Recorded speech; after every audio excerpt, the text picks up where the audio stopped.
Hey, what's up guys? Everything Apple Pro here. Just got back from China and today we're going to be taking a look at their version of the iPhone 11. Well, anyways, the people that make the clones. So yeah, this is an interesting one. I've been seeing this in the news for quite some time. Been very excited to try it out. I know this little guy's excited. Check out the iPhone 11. We've got two different colors and this is their latest version with the triple lens setup. In a way, it'll be like the first working version of the iPhone 11 ever. And I'm genuinely curious to see their take on it. What do the finishes look like? What do the lenses look like? What's it running? What do the boxes look like? What did they mimic? And last we heard from them, the Goophone XS Max. This is the same company that's been making iPhone clones for what, 10, 12, 13 years already? I mean, all the way back to the original one over here, the first iPhone clone.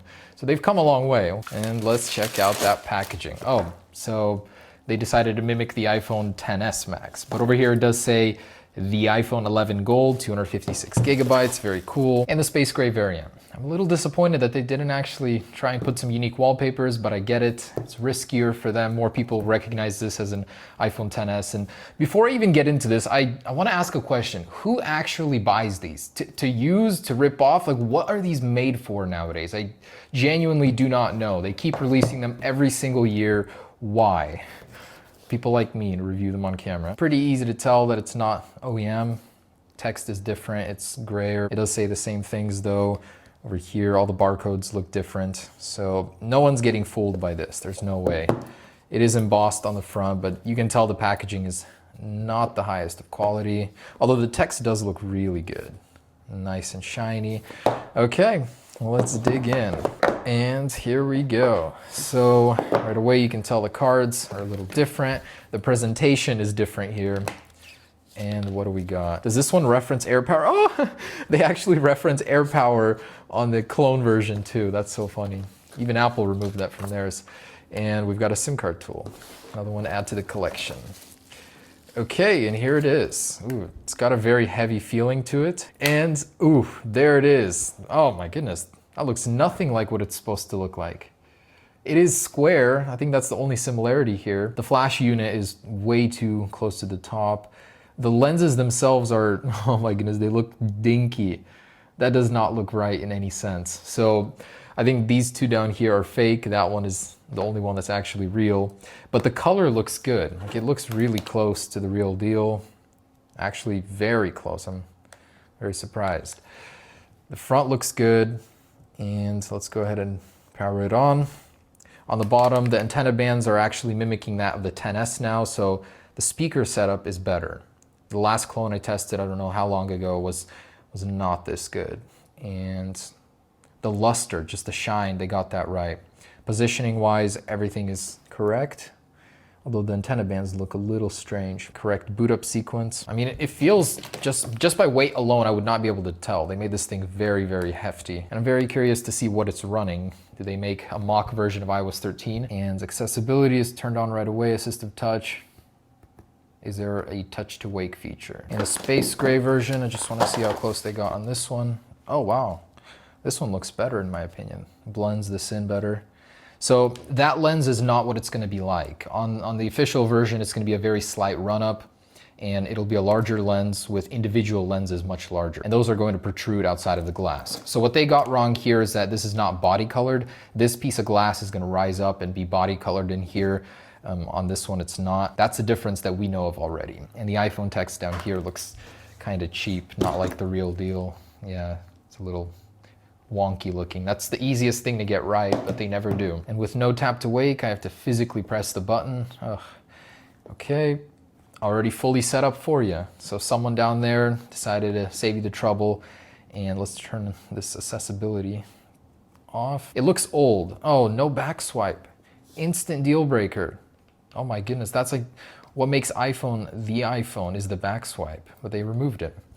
And iOS 12.0. I'm a little disappointed that they didn't even put the effort in to make it run iOS 13, a mock version at least, and it's the first version. Let's see if we can get some Wi-Fi going and software update to iOS 13, because I'm not liking this. And about that chin area, so yeah, it's a bit chunky, but considering the quality elsewhere is pretty decent, I'm willing to overlook it, even though that's what you're going to be looking at 99% of the time. So they've certainly come a long way. iPhone clones in 12 years, before when you had a stylus and it was nothing like the original. Now for some people you could get fooled, you know? And there's no new rocker switch over here. The volume rocker remains the same. It does work at least. Let's see if there's a software update going here. I'm very disappointed. Attention to detail is not that good here. Basically iOS 12. Oh, the control center is a whole separate page that slides down. Is there a 3D touch? I'm not seeing it. Yeah, they didn't even bother with that. Maybe on the home screen here. Oh, okay. So a long press or haptic touch is 3D touch on these guys. Otherwise, yeah, it looks just like an iPhone in the settings. And the app switcher, I guess it does work. The switching between apps like this does not work though. So on the surface level, before you start using the software, it might get away with it. But once you actually get into it, not at all. Question, if this was the lens, would it be fine? This one is still, I'd say, about 2 times larger than the iPhone XS Max. The official one is going to be even larger, but even so, it doesn't look too bad. Like seeing it in real life, it's not bad at all. You can get used to this. Most people won't even notice after a few days, few weeks with it. For so much complaining, I think it's unsubstantiated. It doesn't look like anyone tried that hard. I like the physical side of it looks good, but the software is just not there. And there it is. So the Geekbench score on iPhone clones, I'd say, hasn't changed in over 5 years. They use the same processor every single time. Android 6.0, so that's a downgrade. Sometimes they come with Android 8 and quad-core 1.3 gigahertz. That's 1/10 the score of the iPhone XS Max. Apple XS Max 11, in case you were wondering what the new iPhone would be called. Anyways, next up, let's go ahead and take a look at that camera. So we now have a triple lens camera, one of those being an ultra wide lens, 120 degrees field of view, according to the leaks. And let's go ahead and see this feature. I am so ready. One of my favorite features from the Galaxy S10. Let's check it out. And for some reason, like not just here in the camera, but everywhere, it's as if I'm using iOS 10, like a really, really old version of iOS. The buttons, everything, it's just bad. Man, oh, look at this. The music app is from years ago. So there is a portrait mode and with just one depth effect, but it doesn't work at any distance. Okay. Yeah, I don't know. I'm not liking this in the least. So let's go outside and test out what they say is a 13 megapixel camera.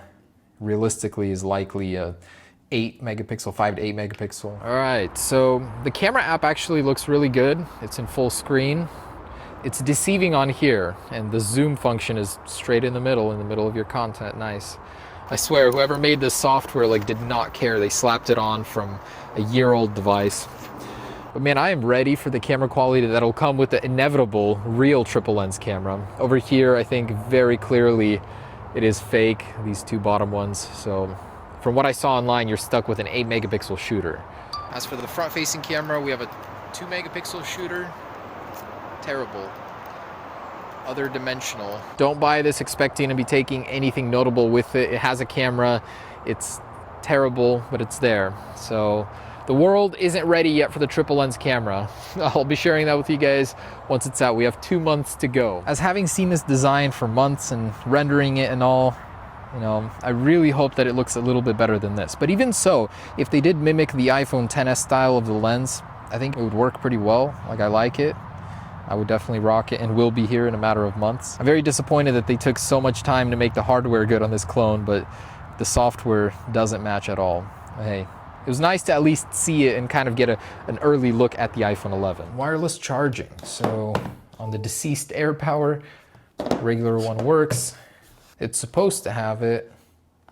I'm not getting that to activate. So wireless charging is not working for me, and when it's on the pad, it's activating a bunch of apps.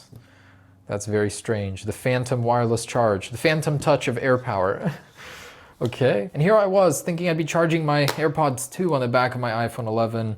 Not so, not yet anyways. The last thing I wanted to show you is Face ID. So they have their own version of it. Let's add my face. It looks nothing like the interface. And I guess you just stare at it. You don't even tilt your head. Okay, my face has been registered and it works. Cool. Let's try the cameraman's face. Yeah, so it works for him too. How nice. Share your Face ID with strangers. All right, last thing is let's take a look inside and hopefully not crack it because this seems like real glass. Oh, that came out ridiculously easy. Do not do this to your iPhone clone without turning it off, but I'm sure it doesn't even matter. So that plastic surround just broke off. It didn't want to come out, okay. All right, so as you can see, the LCD was carved around the notch. It's genuinely a real notch. And a very tiny 2 megapixel shooter over here. And you can tell that all of this over here is heavy metal to give it the weight. Without this, it would have felt very, very cheap. Now, oh, I forgot to mention, this does have dual SIM. So let's take a look at that. Oh, wow. They actually copied Apple's dual SIM layout. The SIM card tray has the same stack dual SIM. Otherwise, really unremarkable. Nothing really to report here. Yeah.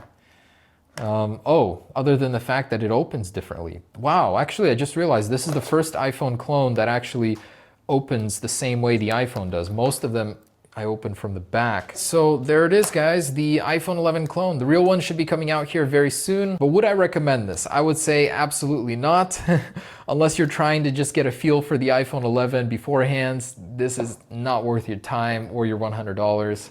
I was unimpressed. The software, if at least they put in a little bit more effort on the software, maybe. But anyways, guys, hope you enjoyed it. Peace.